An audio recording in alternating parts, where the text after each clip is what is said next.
اعوذ باللہ من الشیطان الرجیم بسم اللہ الرحمن الرحیم الحمدللہ رب العالمین والصلاۃ والسلام علی خاتم النبیین اللہم صلی علی محمد وعلی آل محمد کما صلیت علی ابراہیم وعلی آل ابراہیم انک حمید مجید اللہم بارک علی محمد وعلی آل محمد کما بارکت علی ابراہیم وعلی آل ابراہیم انک حمید مجید رب اشرح لی صدری ویسر لی امری واحلل عقدۃ من لسانی یفقہوا قولی رب زدنی علما رب زدنی علما رب زدنی علما۔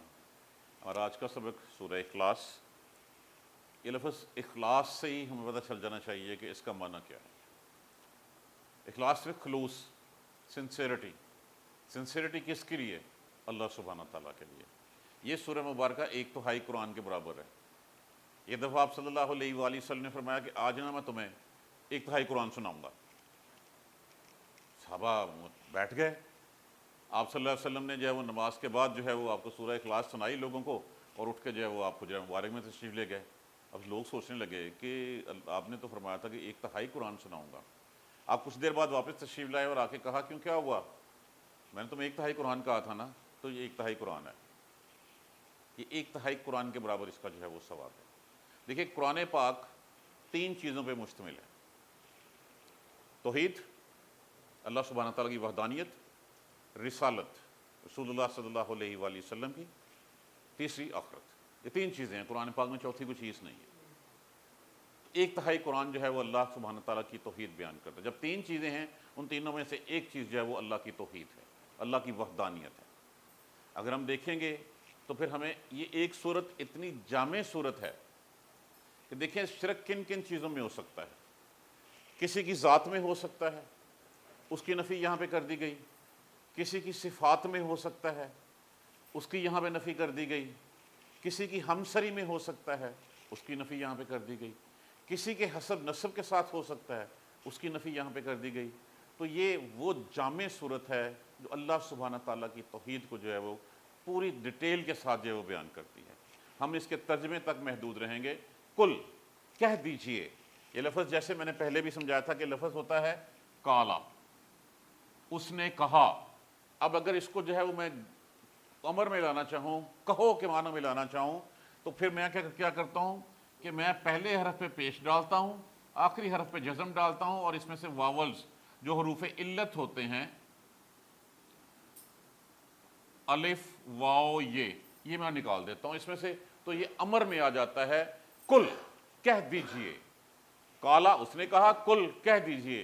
هو اللہ، ہو کیا ہے؟ جیسے میں نے آپ کو بتایا تھا کہ ہو، ہا، ہما، ہم، ہننا، یہ تو غائب کی تھیں متصلہ ضمیریں۔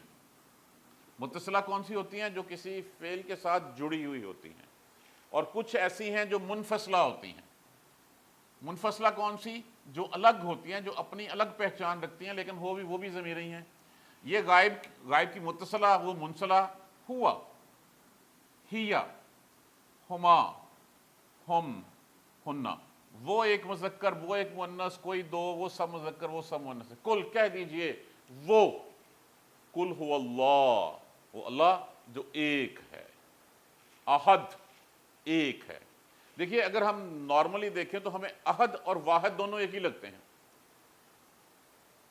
اب ان دونوں میں جو ترجمہ کیا گیا ہے کہ احد جس کی ذات میں کوئی شریک، ذات میں یکتا ہو، اور واحد جو صفات میں یکتا ہو۔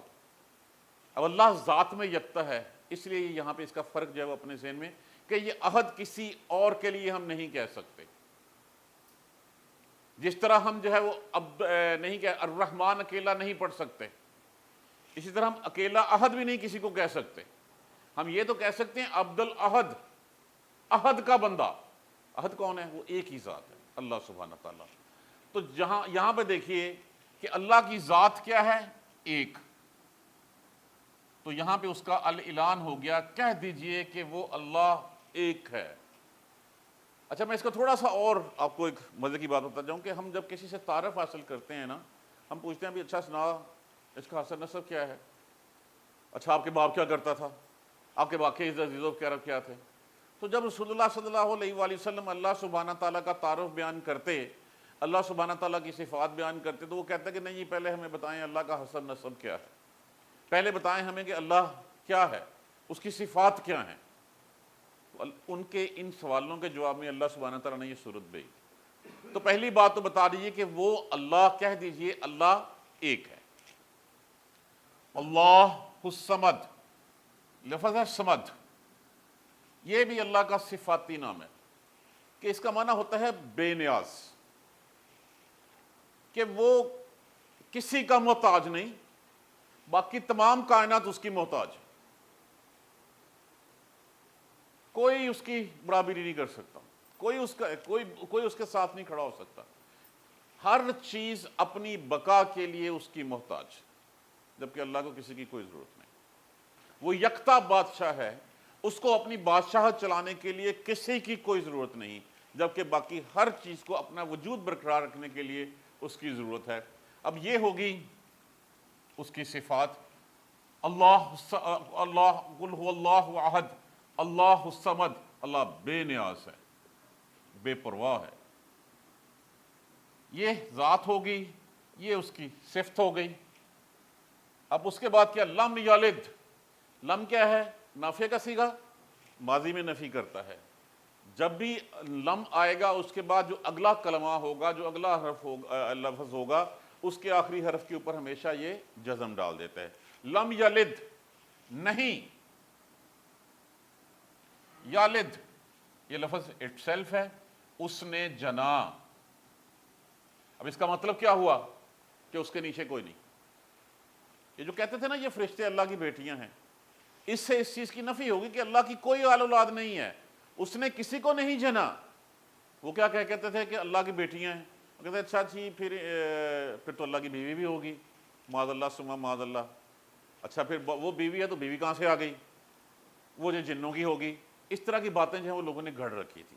تو یہاں پہ اس چیز کی نفی کی گئی، لم یلد، نہیں اس نے جنا، وَلَمْ یولد، اور نہ ہی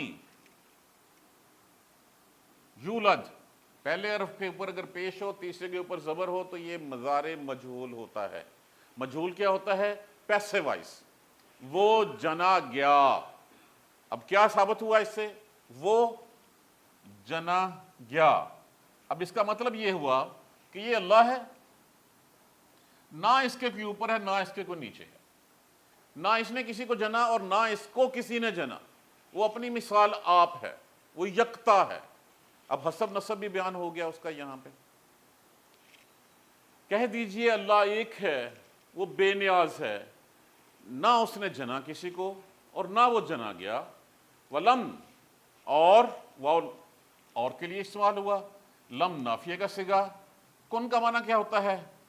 ہونا، ہے، نہ ہے، وہ ہے لیے اس کے، لام ہو گیا تعلیل کے لیے، ہو غائب کی ضمیر لگی ہے، اور نہ اس کے لیے کفون، کفن کہتے ہیں ہمسر، برابر، اور نہ کوئی ہے برابر، کوئی احدن، احد کوئی ایک بھی، اور اس کی برابری بھی کوئی ایک بھی نہیں کر سکتا، کوئی ایک بھی اس کے برابر نہیں ہے، کوئی ایک اس کا جو ہے وہ ہمسر نہیں ہے، کوئی اس کی برابری نہیں کر سکتا۔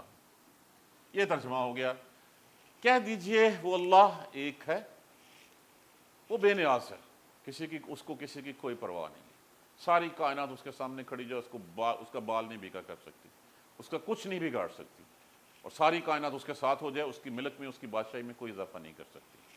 نہ اس کے کوئی، لم یلد، نہ اس نے جنا، ولم یولد، اور نہ وہ جنا گیا، نہ اس کے نیچے کوئی، نہ اس کے اوپر کوئی، نہ اس کی جو ہے وہ کسی کے نطفے کسی سے آیا، اور نہ جو ہے وہ اس نے کسی اور کو دیا۔ وَلَمْ يَكُنِ اللَّهُ كُفُوًا أَحَدٌ، اور اس کی برابری کوئی نہیں کر سکتا۔ یہ ہے ہماری سورہ مبارکہ کا ترجمہ۔ آج ہم تھوڑی سی کلاس کو آج آگے بڑھاتے ہیں۔